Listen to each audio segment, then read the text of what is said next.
sabendo que o homem não é justificado pelas obras da lei,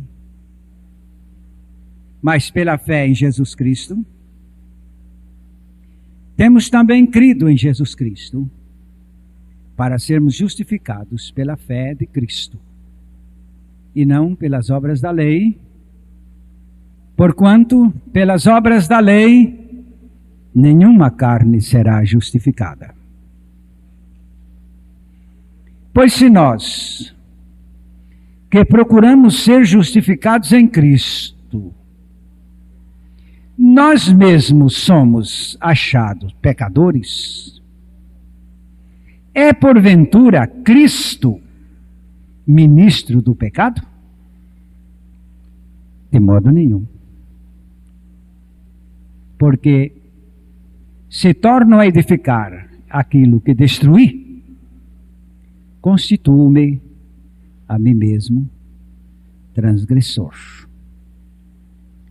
Porque eu, pela lei, estou morto para a lei, para viver para Deus. Já estou crucificado com Cristo, e vivo não mais eu, mas Cristo vive em mim. E a vida que agora vivo na carne, vivo-a na fé do Filho de Deus, o qual me amou e se entregou a si mesmo por mim. Não aniquilo a graça de Deus, porque se a justiça provém da lei, segue-se que Cristo morreu em vão. Espírito Santo, é o teu ministério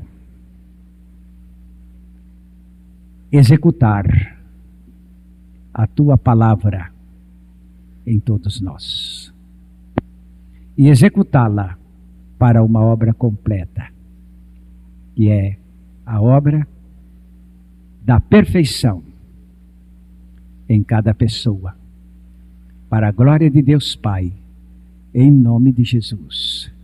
Amém.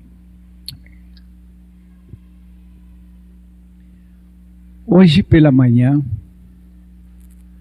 eu tive a oportunidade de pregar no templo da Igreja Batista do Jardim São Paulo, lá onde está o pastor Paulo Hortêncio, que conheci desde seminarista. Ele estava nos contando que quando ele estava no seminário, e eu tive a oportunidade de dirigir alguns estudos lá no seminário, ele era aluno, e ele, ouvindo aquilo, ele disse o seguinte: o dia que eu for pastor, eu quero convidar este homem para pregar na minha igreja. E isto aconteceu. Ele me fez um convite quando ele estava pastoreando uma igreja em Vitória da Conquista. E vim eu passar uma série de conferências de domingo a domingo. Começamos no domingo e terminamos no domingo. E foi uma série de conferências muito agitada. Muita gente abençoada e muita gente revoltada. Houve uma noite em que o Senhor teve que nos ajudar. O pastor Paulo disse que recebeu bem uns 10 telefonemas protestando contra a mensagem da palavra. E Deus tratou com ele, tratou comigo. E tudo aquilo aconteceu para firmar aquele moço. Porque eu me recordo que um daqueles dias ele foi à minha hospedagem e disse: pastor, eu não sei o que eu devo fazer. Eu digo: meu filho, me manda embora. É só você me mandar embora, a paz fica aí com vocês. Não, mas eu não quero isto. Eu quero a palavra. Eu quero a palavra. Digo: então você tem que apanhar. Porque se um homem ganha uma posição, ele tem que sofrer oposição. Você joga um isopor lá na onda do mar, para onde a onda vai, ele vai. Mas o rochedo não, o rochedo está lá, apanha de todos os lados. Só que ninguém o demove. Mas é para apanhar. E ele disse que naquelas conferências aprendeu a tomar com toda a decisão, firmeza na palavra.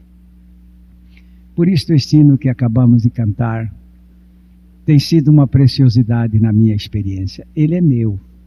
Só a letra que não é minha, né? Mas a música é minha. Como dependemos desta graça, firma os meus passos na tua palavra, ó Senhor. Vamos cantar outra vez?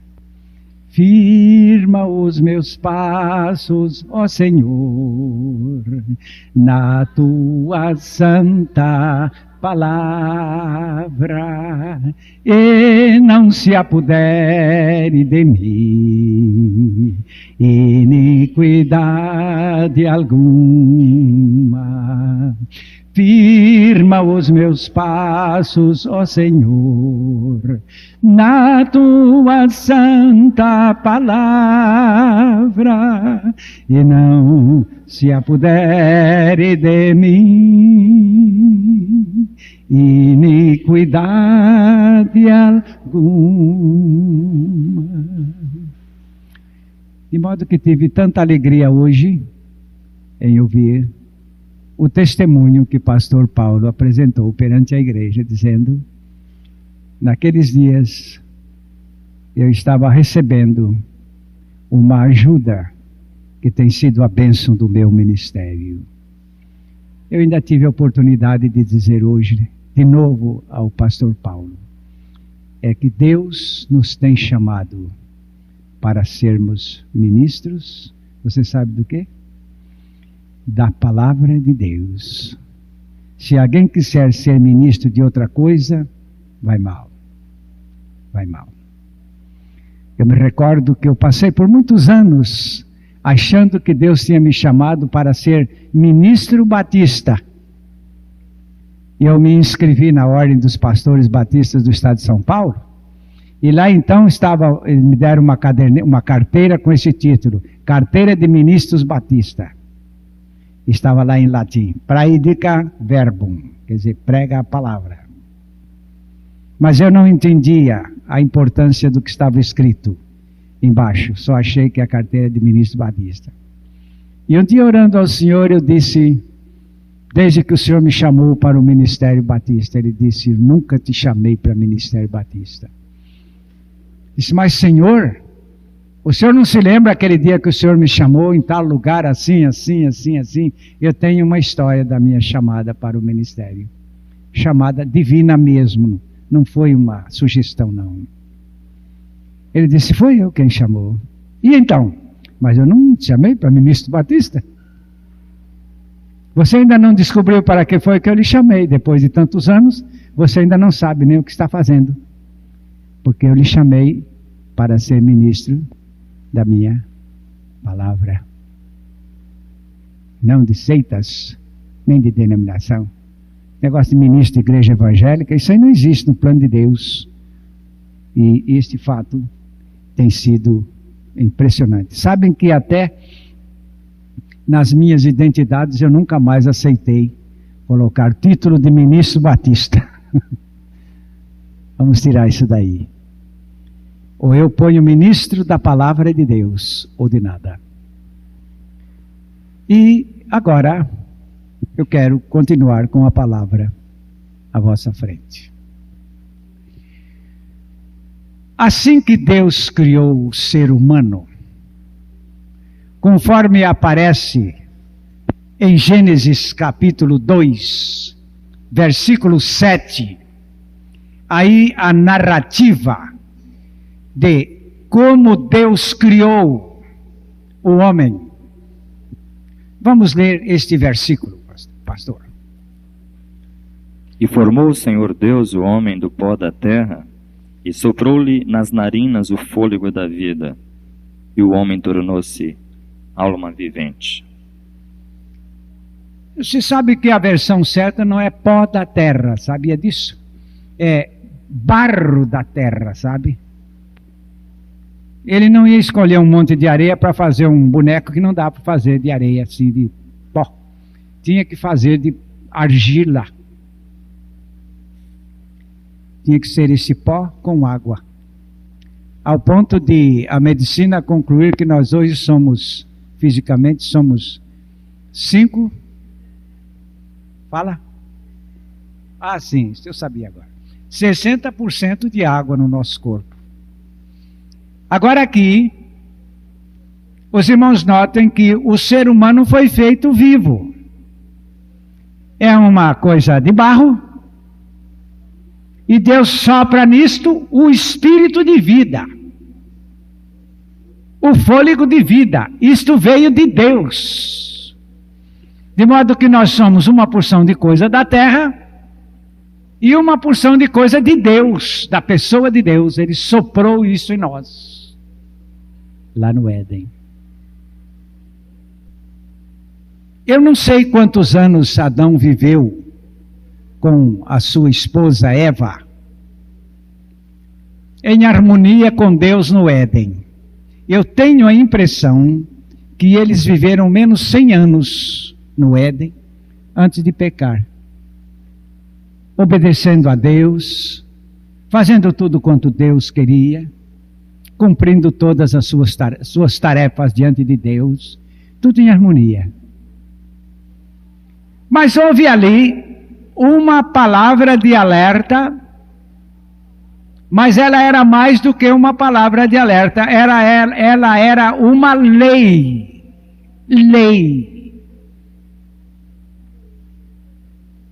Aí nos versos 16 e 17, deste Gênesis 2, Deus lançou ali uma lei com as suas consequências.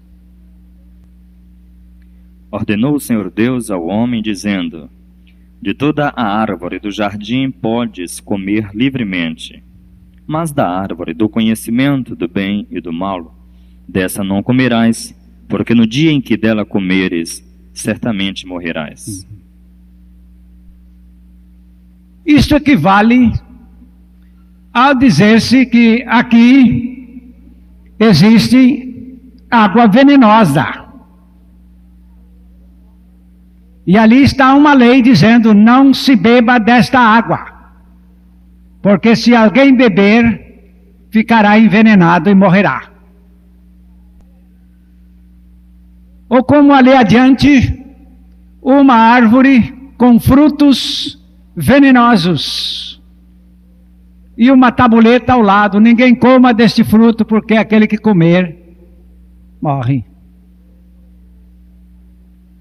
Deus colocou esta lei diante de Adão, dizendo: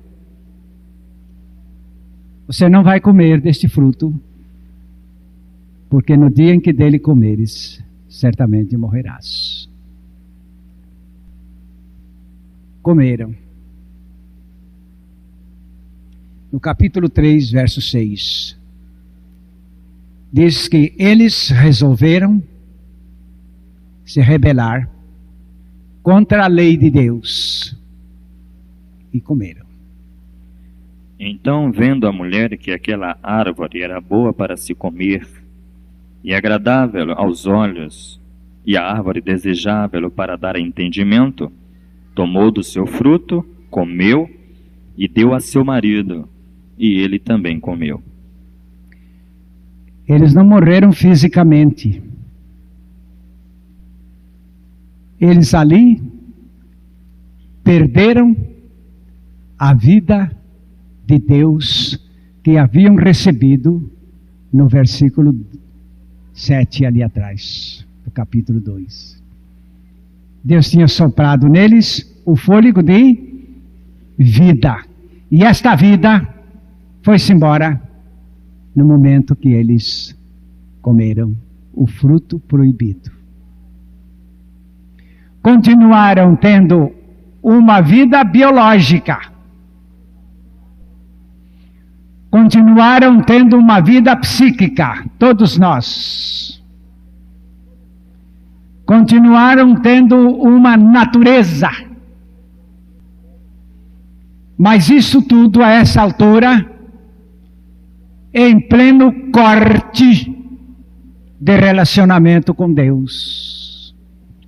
Ao ponto de, em Efésios 4, versículo 18, a palavra usa esta expressão, alienados. Alienados da vida de Deus. Como diz essa versão? 4:18. Entenebrecidos no entendimento, separados da vida de Deus, Separados. pela ignorância que há neles, pela dureza do seu coração. Separados da vida de Deus. Esta palavra indica, perderam a vida de Deus. E, portanto, morreram. Morreram. E desde ali, esta morte entrou pela humanidade toda. Em Romanos 5:12, a palavra nos mostra outra vez que o pecado e a morte continuaram fazendo estrago na raça humana. E continua, cada vez mais. Portanto, assim como por um só homem entrou o pecado no mundo, e pelo pecado a morte, assim também a morte passou a todos os homens, porquanto todos pecaram. Isto. E agora, por que a morte? O Senhor Jesus, o Senhor Jeová, tinha dito a Adão lá no Éden, porque se você comer, você vai ficar debaixo da lei do pecado e da morte. Porque o salário do pecado é uma lei, é a morte. Você vai ficar sob a pena de morte. E quem tem que sustentar esta pena de morte em cima de cada um é a própria lei de Deus que foi infringida. Em 1 João capítulo 3, versículo 4, agora nós vamos ver uma diversidade de versões aí em 1 João 3, 4, mas todas elas estão certas. Interessante. São diversas e todas certas. Como diz a sua, pastor? Versículo de número? 1 João 3, 4. Todo aquele que vive habitualmente no pecado também vive na rebeldia, pois o pecado é rebeldia. Está certo. Mas a sua não diz assim. Como diz? Assim como a dele? Onde está a outra? Faça favor de vir aqui ler para mim, irmão. Faça favor de vir aqui na frente. Venha ler aqui no microfone. Faça favor. A mim diz o seguinte: qualquer que comete pecado também comete iniquidade, porque o pecado é iniquidade. Os irmãos não percam de vista. O pecado ali é rebeldia. O pecado aqui que o irmão leu é iniquidade. Mas ainda não é o fim, não. O outro ponto certo. Aquele é certo e esse é certo. Há uma outra tradução. A outra aí? Todo aquele que peca transgride a lei, porque o pecado é transgressão da lei. Também é. Cada versão pegou o assunto numa face. Uma face. O que você acha? Você vem com o seu carro, chega aí, o semáforo está vermelho. Mas você entende que você deve passar. Então você se rebela e passa. Entendeu? É o pecado, é a rebelião. Eles se rebelaram contra Deus. E no outro caso, dizendo que o pecado é iniquidade. A palavra iniquidade significa um gesto espontâneo que parte da vontade do indivíduo. Dona Eva comeu porque quis, seu Adão comeu porque quis, você peca porque quer. Se um homem cometer um pecado sem querer, isso não é pecado. Se chegar um homem e forçar você a tomar um garrafão de cachaça, você fica embriagado, caído na rua. No entanto, você não queria tomar nem uma gota e não leva a responsabilidade nisto. Uma moça é agarrada aí por 2 vilões e ela é estuprada, ela não queria se prostituir. Estava muito longe disso. E a Bíblia mostra logo que o pecado é uma ação voluntária. Por isso é iniquidade, a palavra iniquidade. O pecado em cada pessoa, quando é cometido, ele parte de dentro da pessoa. Não tem essa história, não, foi meu marido que me fez pecar, não, foi minha mulher que me fez pecar. Não, senhor. O Adão disse isso para Deus lá depois, não foi? Mas Deus disse, eu não vou nessa, não. Você peca porque você é iníquo. Você pecou porque você quis. Eu até estava pensando uma coisa engraçada outro dia. Se a Eva tivesse comido o fruto, depois chegasse lá no Adão e você, não, eu não vou comer. Não, mas você, não vou comer. E não comesse, e não comesse, não comesse. Aí nós íamos só ter um mundo de pecadoras. Porque o pecado tem que partir da vontade humana. E agora aqui a palavra de Deus nos mostra que o pecado é, naquela última versão, a transgressão da lei. Agora aqui implica o lado judiciário do pecado. Os 2 primeiros mostram o lado voluntário do indivíduo. Mas agora esse terceiro mostra o lado judiciário. O pecado é a transgressão da lei. Eu me lembro que uma vez um guarda me parou na estrada. O senhor encosta aí. Pois não. O senhor não podou um carro agora mesmo aqui na subida? Podei, sim, senhor. O senhor não viu a placa? Digo, não vi, senhor guarda. O que aconteceu? Havia uma placa ao lado do caminhão. Eu disse, senhor guarda, eu agora me lembro de uma coisa que aconteceu. O caminhão vinha fumaçando muito. E a minha esposa tem tremendos problemas com fumaça. E eu então não considerei a lei ali do trânsito. Eu tive que ultrapassar o caminhão em favor dela e a situação. E ele então disse, olha, eu tenho toda a condição para ele multar. Eu disse, perfeitamente, o senhor tem. Porque há uma lei que eu transgredi. Era proibido ultrapassar aqui. O senhor está certo. Porque é transgressão da lei. O senhor pode me multar porque o senhor está certo. Ele disse, não vou multar o senhor. Parece que quando a gente reconhece, a misericórdia vem logo, né? Não vou multar o senhor, não. Ela tem problema com fumaça? Tem. Então não vou mudar, o senhor pode tocar. Mas olha, senhor Antônio, o senhor tome cuidado com a sinalização. Diga, eu sei, senhor guarda. Elas são a lei. Elas são a lei.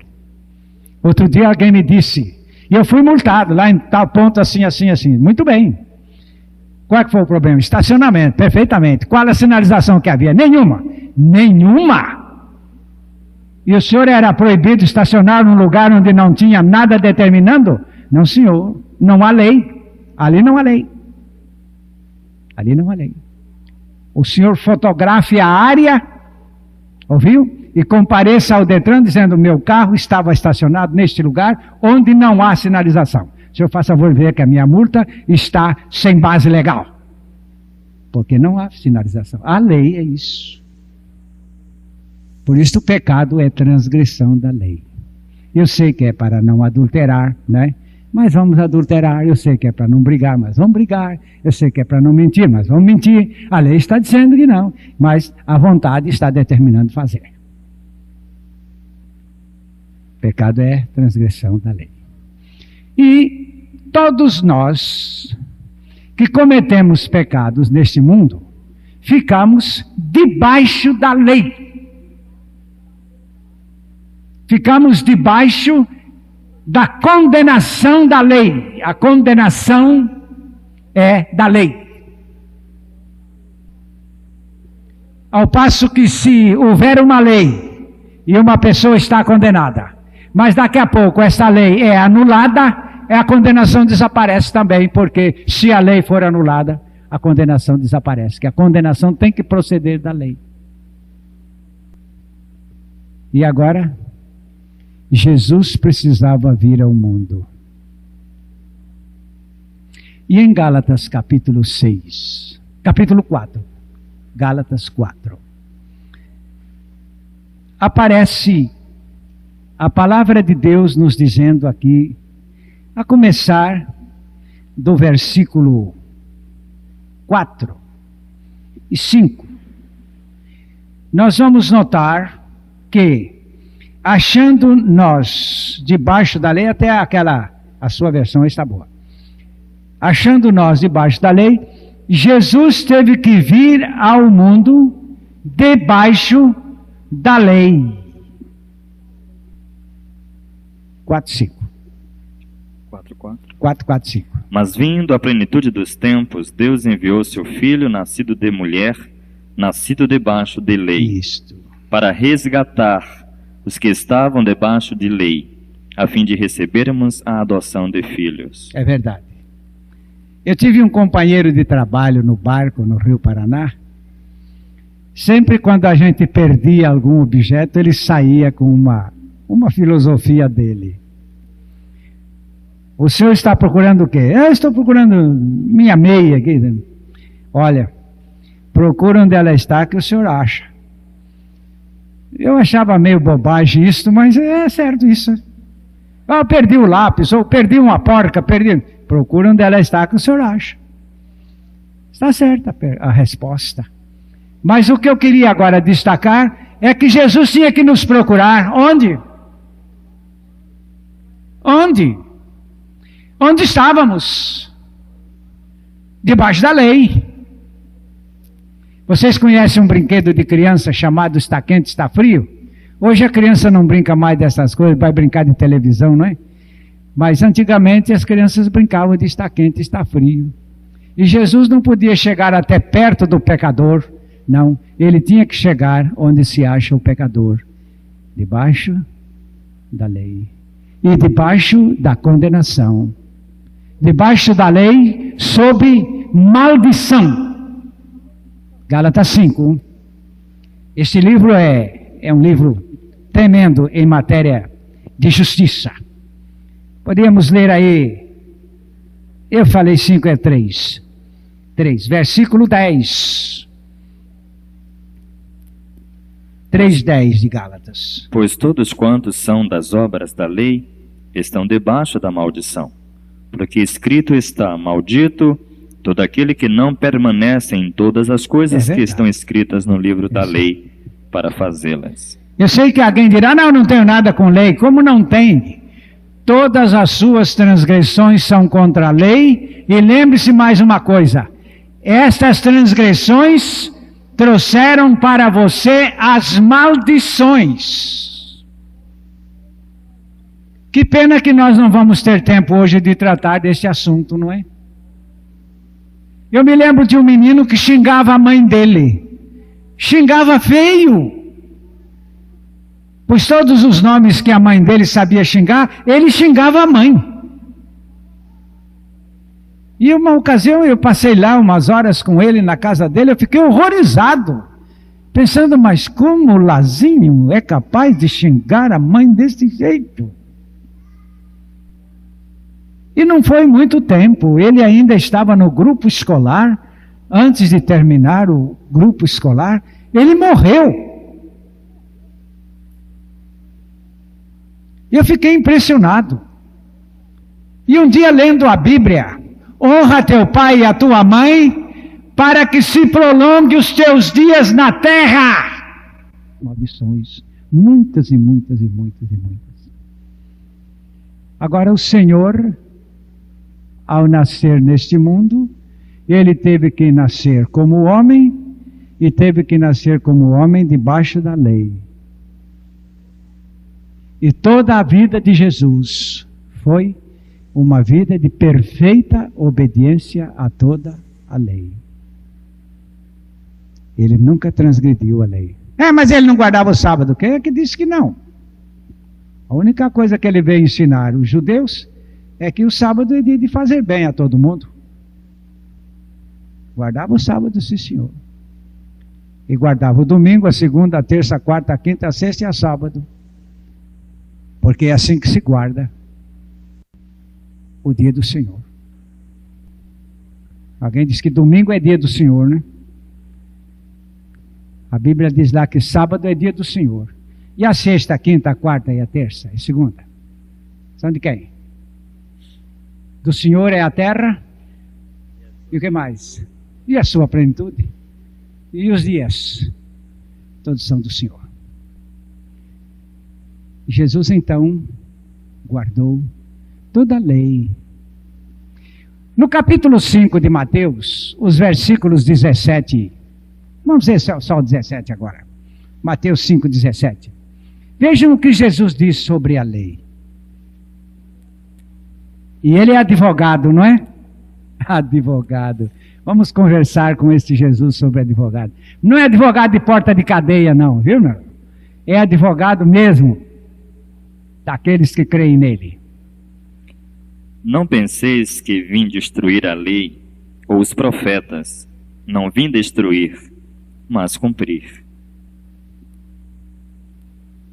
Não vim destruir a lei, mas eu vim cumprir a lei. Jesus, o que é que temos que fazer com a lei? Bem, a lei só tem uma coisa: tem que ser cumprida. E se não cumprir, só tem mais uma coisa: é a condenação. Jesus nunca foi condenado por lei alguma. Por lei alguma. Eu me lembro quando os judeus gritaram lá no cenáculo de Pilatos, gritando, dizendo o seguinte: nós temos uma lei pela qual ele tem que morrer, mas nós temos uma lei. Não era a lei de Deus. A lei de Deus não tinha nada disso contra Jesus. Porque Jesus cumpriu toda a lei de Deus. E agora aqui, meus amados, Jesus tem que cumprir a lei. Todos nós condenados pela lei, debaixo da pena de morte. O que é que Jesus tem que dizer? Se você está condenado pela lei, a pena de morte, o que é que Jesus tem que dizer? Não. Ele vai contra a lei. O irmão entendeu? O irmão está condenado à lei, e a lei está lhe condenando à pena de morte, que o salário do pecado é a morte. Não é assim? O que é que Jesus tem que dizer? Não, vamos dar um jeito de enganar a lei, vamos tapear a lei, vamos arranjar aí uns ludibrios para safar-nos da lei. Jesus não pode fazer isso. Você é condenado à pena de morte, tem que morrer. Você é condenado pela lei, pecou, salário do pecado é o quê? É a morte, tem que morrer, viu? Tem que morrer. Por quê? Porque a lei disse, você pecou, tem que morrer. Mas o senhor não é meu advogado? Sou seu advogado, perfeito advogado. Porque a matéria do advogado é o direito. Trapaças não é o direito. Não são o direito. Mas sim tem que morrer. Daí o Senhor Jesus dizendo, eu como seu advogado, eu vou morrer a tua morte. Eu não preciso morrer. Não sou um pecador, diz Jesus. Nunca transgredi a lei. Não tenho culpas diante da lei. Mas eu vou morrer por vocês. E aí, em 2 Coríntios 5:14, ali onde Jesus morreu por nós, a palavra de Deus afirma que nós fomos mortos com Ele. pois o amor de Cristo nos constrange, porque julgamos assim: se um morreu por todos, logo todos morreram. Isso é o mesmo que um advogado que chega a este ponto. Você cometeu a transgressão? Cometi. Transgrediu a lei? Transgredi. Você tem que pagar uma multa. Tenho, doutor, mas eu não posso pagar, eu não tenho com o que pagar. Está bem, vem cá. Então o advogado mete a mão no bolso, tira um cheque, não é? Assina e entrega para você. Agora paga a multa. Ele pagou por mim. Foi o que Jesus fez lá na cruz do Calvário. Só que tem uma coisa. Uma coisa. Se você deve um crime e você vai fazer aquela moça lá pagar, você não se livra, não. A outra pessoa não pode pagar por você. É aí que está aquele texto dizendo que a alma que pecar, outra não pode morrer por ela. Ela tem que morrer. É ela. Por isso Jesus na cruz não podia morrer em nosso lugar.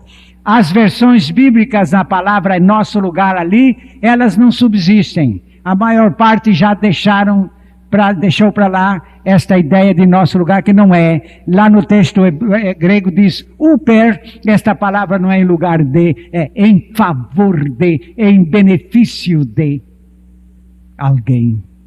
Ele morreu ali, a nossa morte.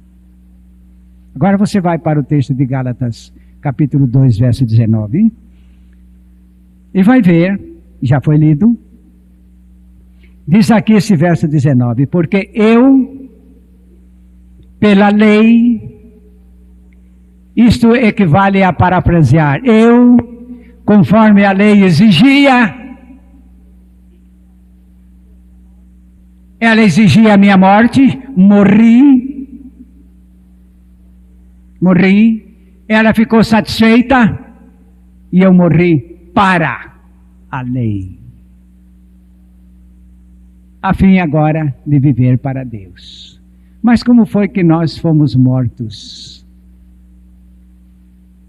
E esse verso 19, como diz aí, pastor? Pois eu pela lei morri para a lei, a fim de viver para Deus. Completa esse verso aí. Já estou crucificado com Cristo. Amém. É até aí, não é assim?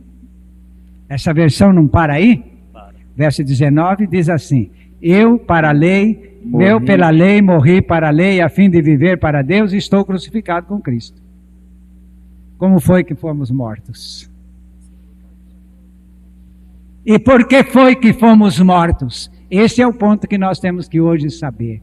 Porque a lei exigia a nossa morte. Agora, pois, não há condenação para quem está em Cristo Jesus. Não há, não porque ludibriamos a lei. Não há porque a lei foi satisfeita. Não foi que Cristo morreu em nosso lugar, não. Nós morremos como a lei exigia. Não é o outro que tem que pagar, não. Eu tenho que pagar. Ninguém pode pagar por mim. Nem Jesus podia pagar. Seria uma transgressão da lei. Eu tenho textos aí no Velho Testamento mostrando em que a pena de uma pessoa, a outra não pode pagar. Quem deve é quem paga. E ele nos levou a morrer nele para sermos a esta altura. É o texto de Romanos 6:7. Aquele que está morto está justificado. Por quê? Morto está justificado. Por quê? Porque a lei exigia a sua morte, morreu, agora está justificado. Agora está tudo certo. Não é que a morte de Cristo satisfez a lei por nós. Ao contrário. Se Cristo morreu para satisfazer a lei por nós, nós ficamos mais complicados. Porque fizemos o inocente pagar por nós. Mas Cristo nos levou a pagar o que devíamos. Ele nos levou. Estou me lembrando daquele pai. O menino atirou uma pedra na vidraça da vizinha. E a vizinha ficou sabendo. Então apresentou ao pai o ocorrido. E o pai chamou o filho e disse: meu filho, você atirou uma pedra na vidraça da dona Maria. Foi sem querer, papai, mas foi você. Foi, sim, senhor. Está bem, meu filho. Está bem. Eu já fiquei sabendo quanto é que custa a vidraça lá que você quebrou. A vidraça vai custar 20 mil cruzeiros. Você tem? Eu não tenho, papai. O senhor sabe que eu não tenho dinheiro. Não tenho dinheiro nem para comer, chupar picolé. Quando eu preciso, o senhor me dá. Tá bem, meu filho. Pegou os 20 mil, colocou na mão dele. Se você vai lá, dizer a dona Maria que você veio pagar a vidraça e você quebrou. Sim, senhor. Foi lá, pagou. A dona Maria ficou gostando muito do menino. E ele voltou para casa e disse: papai, eu já paguei a vidraça lá. Pois não, meu filho. E eu fiquei gostando muito de você, que agora você está justificado. Porque o mal que você fez, você pagou. Não, não fui eu que paguei, foi você. Eu dei o dinheiro, mas você pagou. Foi o que Jesus então fez. Eu dei a crucificação, mas eu levei você, você pagou. Agora estamos justificados. E agora, uma vez justificados, nós ganhamos uma nova bênção. É que lá naquela cruz, crucificados, nós morremos. Se morremos, perdemos a nossa vida. É como quem teve que sacar do último recurso que tinha para pagar tudo que devia. Mais uma vez, pagando tudo que devia, ficou sem nada, absolutamente a zero, a zeríssimo. Foi a situação, porque morrendo em Cristo, o que mais sobrou? Eu queria que você fizesse a conta. Quanto uma pessoa morta possui? Quanto é que um morto tem, meu filho? Quanto ele possui? Vamos fazer o imposto de renda dele aqui. Só basta colocar ali no papel: é morto. Morremos, ficamos a zero, meu filho. Ficamos na falência. Mortos com Cristo, ficamos a zero. A zero. Mas, aleluia. Gálatas 2:20 diz: agora quando você não vive mais, agora quando você está morto, agora quando você está a zero, é aqui que entra a palavra graça. Eu vou viver essa vida que você perdeu dentro de você. Estou crucificado com Cristo, não vivo mais, mas agora Cristo vive em mim. Aqui neste lugar onde nós nos consideramos reduzidos a nada e a mais profunda pobreza, nós encontramos o maior bem que se pode pensar, que é Cristo vivendo em nós. Aleluia. Ele tirou ali naquela cruz a nossa vida para fazer dela o preço da nossa condenação, mas ficamos mortos. Ele se tornou a nossa vida. Vamos agora voltar a esta confissão. Eu, pela lei, morri para a lei. Estou crucificado com Cristo. E não vivo mais eu, mas Cristo vive em mim. Vamos repetir esse texto assim agora.